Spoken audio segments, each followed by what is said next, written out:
Hello guys! Good day at good day din sa mga isda na nasa tabi ko. For today's video, another workout na naman ang isi-share ko sa inyo. At masasabi ko na this workout is very easy to follow at instant results if you hit and execute properly. So, tayo ay mag-shoulders workout para sa katulad nating mga OFW na ang daming sinushoulder na obligasyon. Kaya naman, tara na at samahan nyo ako mag-shoulders workout in 3, 2, 1, let's go!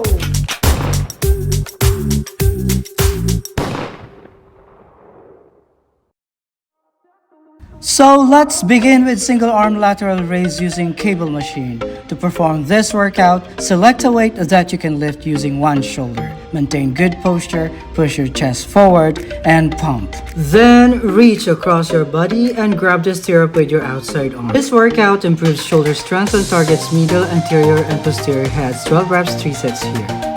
Next, another lateral raise using dumbbells. This workout trains the shoulders, especially the middle deltoid head. Can improve the appearance, strength, and the stability of the shoulder. 12 reps, 3 sets here. On our third workout, dumbbells front raise naman tayo. The main muscles worked here are the front deltoids, but also tinatamaan din niya ang side delts, biceps. At syempre, parang ako ang lakas ng tama ko sa kanya. Anyway lang. So let's do 12 reps, 3 sets here. Next is Arnold dumbbells press. Parang I love this program. Remind me of someone. It is more advanced and risky variation than the overhead press, especially if there is shoulder discomfort. So, buhatin lang natin yung kaya natin. 12 reps, 3 sets here.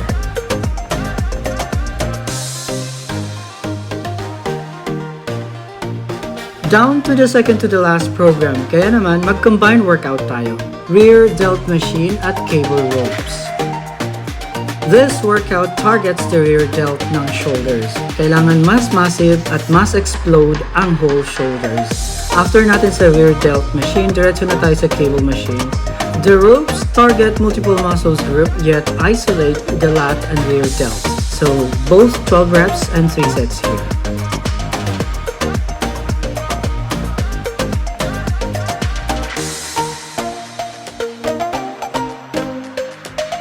To complete our shoulders program, magta-traps tayo.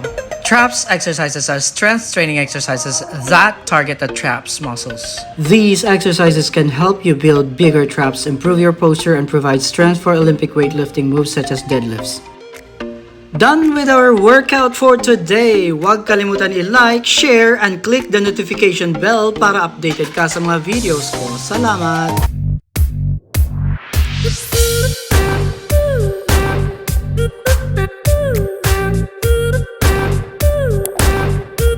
Thank you.